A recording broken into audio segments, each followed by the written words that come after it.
अफगानिस्तान से गैर मुल्की अफवाज के इनखला की तारीख जैसे जैसे करीब आ रही है, काबुल एयरपोर्ट के आस पास बेचैनी बढ़ती जा रही है।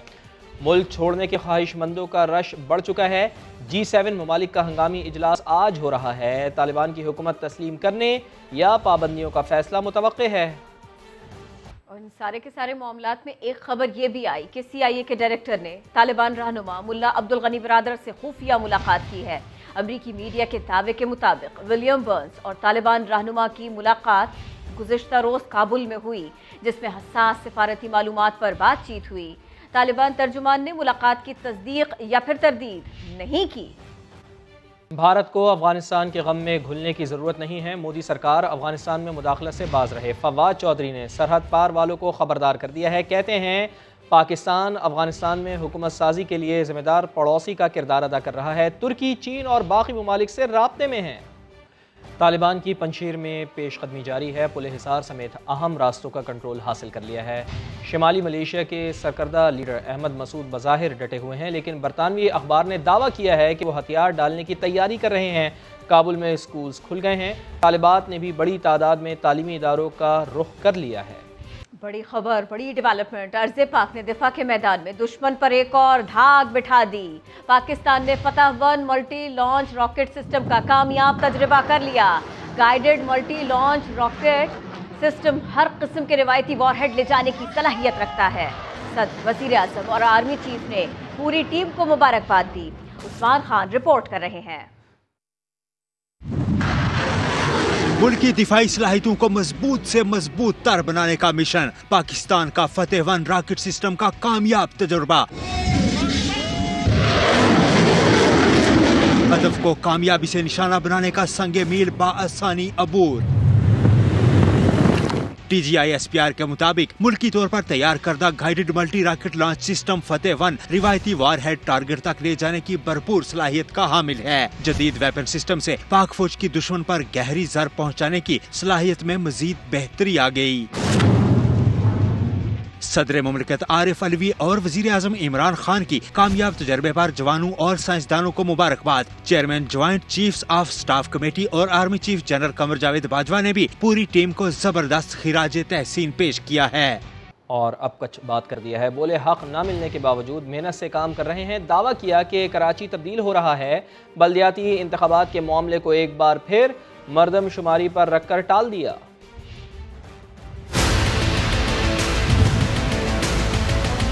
हमारे पास कम वसाइल है, वफाक हमें अपना हक नहीं देते हैं, लेकिन हम अपना मेहनत से इसका मुकाबला करने की कोशिश कर रहे हैं। कराची तब्दील हो रहा है, कराची के अवाम मिलके इस पे काम कर रहे हैं। जैसे ही हमारा सेंसस का इशू और हमारा लोकल बॉडीज़ का लेजिस्लेशन हो जाती है तो फिर हम लोकल बॉडी इलेक्शंस के लिए तैयार है।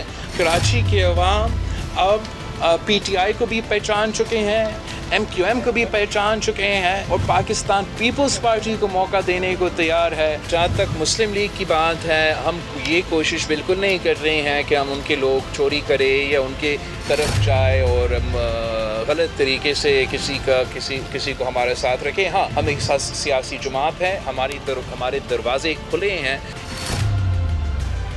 तो बड़ी तैयारी से chairman peoples party Bilawal Bhutto Zardari ने कराची का तूफानी दौरा किया। चंद घंटे में 6 मकामात पर गए। एडमिनिस्ट्रेटर कराची को जिला वस्ती साफ सुथरा बनाने का टास्क भी सौंपा। संजय साधवानी रिपोर्ट कर रहे हैं। Chairman peoples party Bilawal Bhutto Zardari का कराची का तूफानी दौरा। 3 घंटे में 6 मकामात पर हाजिरी लगाई। वजीर आला सिंध और एडमिनिस्ट्रेटर कराची साथ सबसे पहले PECHS में नकासी आब के मेगा प्रोजेक्ट का मुआयना किया और ब्रीफिंग ली। फिर किडनी हिल पार्क में पौधा भी लगाया। बिलावल भुट्टो के दौरे से पहले इंतजामिया दिल वस्ती का कचरा साफ न कर सकी। चेयरमैन पीपल्स पार्टी ने एडमिनिस्ट्रेटर को जिला वस्ती जल्द से जल्द साफ करने की हिदायत कर दी। बिलावल भुट्टो जरदारी सदर एम्प्रेस मार्केट पहुंचे और लोगों से गुल मिल गए। शहरियों ने खूब सेल्फियां बनाई।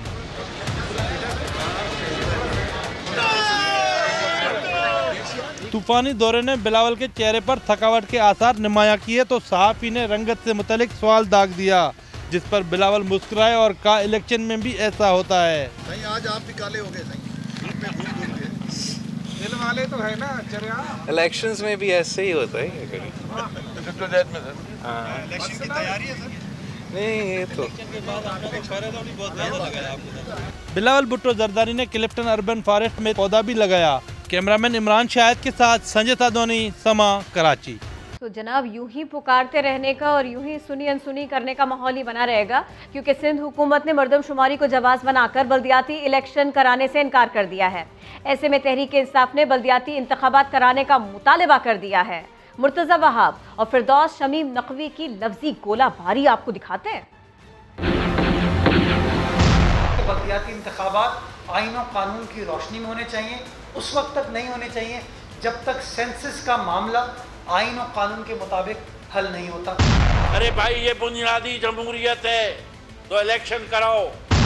जब तक सेंसस का इशू रिजॉल्व नहीं होता तब तक नई हल्का बंदी नहीं हो सकती। और मैं ये पूछूंगा, क्या 2023 का असेंबली का इलेक्शन लड़ेंगे अगर सेंसस नहीं हुआ? और वो मामला अभी भी पार्लियामान में पेंडिंग है। पार्लियामान ने इस हवाले से कोई फैसला नहीं किया।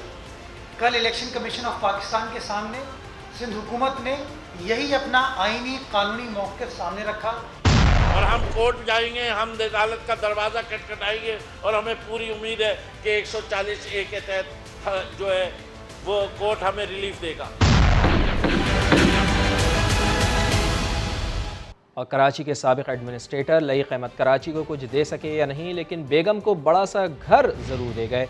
लईक़ साहब ने अपने 8 माह के वक्त में क्या क्या कारनामे अंजाम दिए, अली हफीज़ की खुसूसी रिपोर्ट देखिए। कराची का पोश तरीन इलाका क्लिफ्टन के दिल 3 तलवार चौरंगी के करीब ही KMC के 1000 और 2000 गज के बंगले भी वाक़े हैं। बेहतरीन लोकेशन होने की वजह से हर सरकारी अफसर इन्हीं बंगलों में बसने के ख्वाब देखता है। ऐसे ही ख्वाब को साबिक एडमिनिस्ट्रेटर कराची लईक़ अहमद ने भी शर्मिंदा ताबीर किया है, मगर वो ताबीर मिलने के बाद भी अपने इस ख्वाब का ताकुब करने से इनकारी हैं। सर एक ख्वाब होगा आपका भी बचपन में बड़े घर में रहने का, पूरा हो गया? ये ख्वाब कभी भी नहीं रहा मेरा। बड़ा घर तो आ गया सर आपके पास। ऐसे ख्वाब देखें। मगर लईक़ अहमद की सादगी पे कौन ना मर जाए कि इन्हें ये भी नहीं पता चल सका कि वो जिस बंगले में कई माह से रह रहे हैं वो कितने गज के प्लॉट पर बना हुआ है। आजकल आपकी रिहाइश कहाँ पर है, कौन सी जगह पर रिहाइश फरमाया? मेरी रिहाइश 3 तलवार के ऊपर KMC का एक बेंगलो है, उसमें है। सर कितने गज का बंगला है ये फरमाइएगा? इसका मैंने नाप नहीं किया है, लेकिन एक अकोमोडेशन है जो मैंने ली हुई है वहाँ। 2000 गज का बंगला है। ये मेरे इल्म में नहीं है कितने गज का है। लईक़ अहमद मार्च से क्लिफ्टन 3 तलवार के बिल्कुल करीब KMC के 2000 गज के बंगले में रिहाइश पजीर हैं। क्लिफ्टन के इस बड़े बंगले में रहने के ख्वाब की ताबीर के लिए लईक़ अहमद ने बहुत तिगड़म लड़ाए हैं। यानी सीधा दिल्ली जाने के बजाय बारहस्ता बठिंडा वो इस बंगले तक पहुंचे हैं। लईक़ अहमद को अंदाजा था कि वो एडमिनिस्ट्रेटर के ओहदे पर ज्यादा देर बराजमान नहीं रह सकेंगे, इसलिए इन्होंने कमाल होशियारी दिखाते हुए इस बड़े बंगले को अपनी ही एहलिया को अलाट कर दिया, जो इस वक्त KMC में ग्रेड 17 की अफसर हैं। मगर 17 ग्रेड की अफसर एहलिया को 2000 गज का बंगला अलाट करना इतना आसान नहीं था।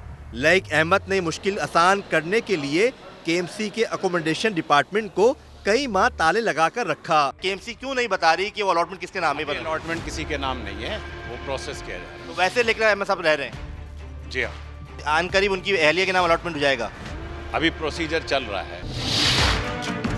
अच्छा अलॉटमेंट कर दी सर, वाइफ के नाम आपकी अलॉटमेंट हो गई सर? जी अलॉटमेंट है।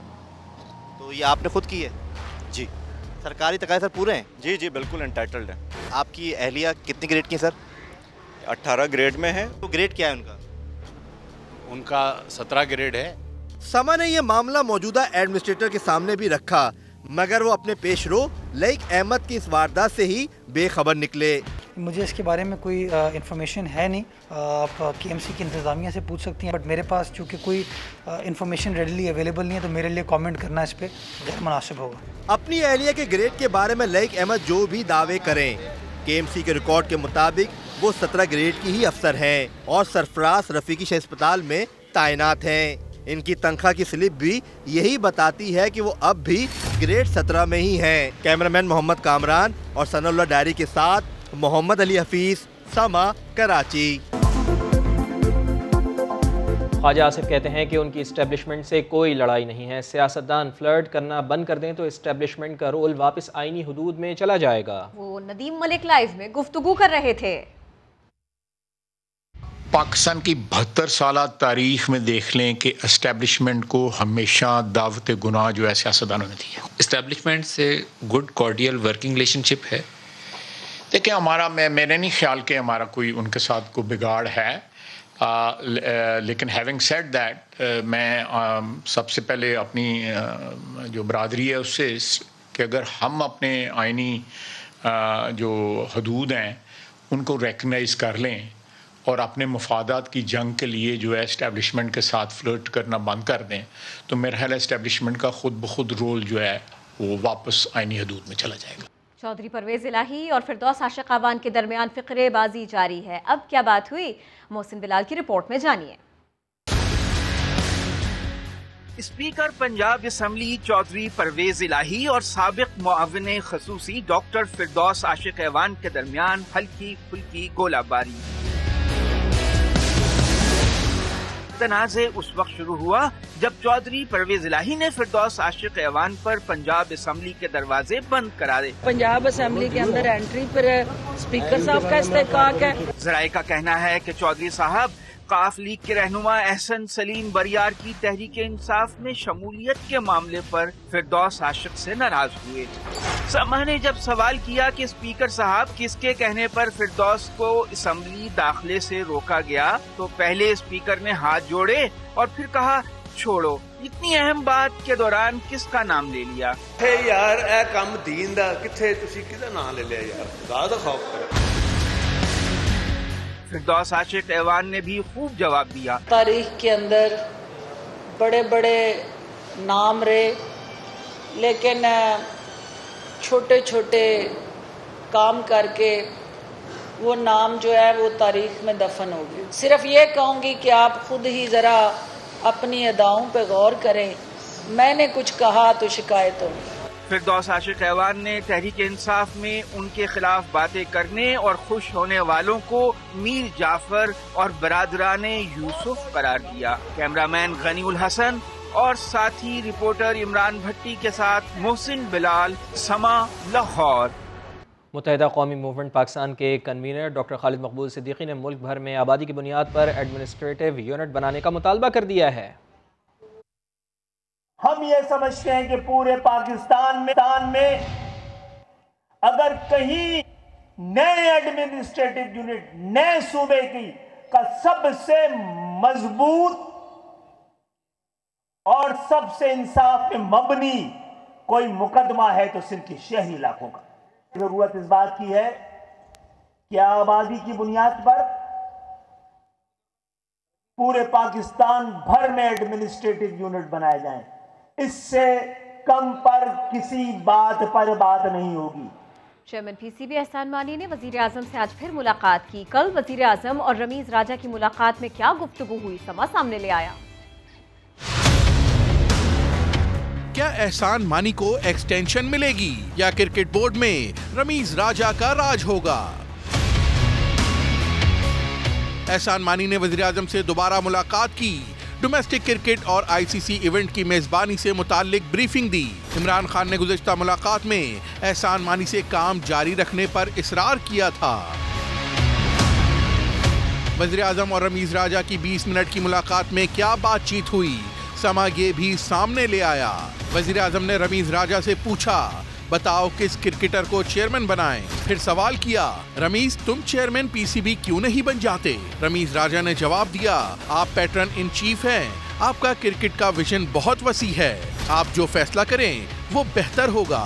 रमीज राजा ने वज़ीर आज़म के सामने रोड मैप रखा और क्रिकेट की बेहतरी के लिए तजावीज़ भी पेश की।